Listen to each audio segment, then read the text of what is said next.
Umed Rashid works as a guide at this monument. As news from Syria of the possible use of chemical weapons during war circulates, he is among the few people who knows firsthand their long-term impact. Just a teenager at the time, Rashid remembers his family piling into a pickup truck to try and escape to a shelter when a chemical attack struck his home in Iraq. Only he survived. When we escaped Halabja, we saw many victims on the streets, but we could not help them. 26 years later, he leads tours of people through the terrible memories of that day at this memorial to its victims.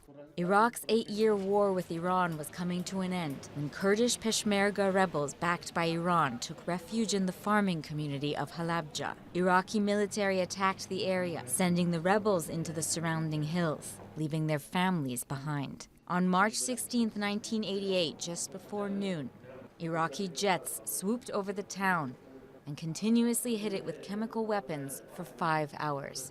An estimated 5,000 people died, 3/4 of them women and children.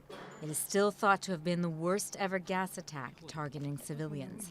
Kamil Mohammad is a 41-year-old teacher who still struggles to live with the memory of that day when he lost his family and was himself left with lifelong injuries.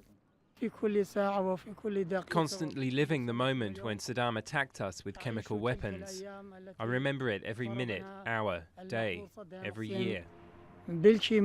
Today, images of the use of chemical weapons in Syria, such as are believed were used in Ghouta in late 2013, are particularly painful for survivors of both war and chemical attacks, like Logman Abdul Qadir, who lost 7 members of his family in Halabja.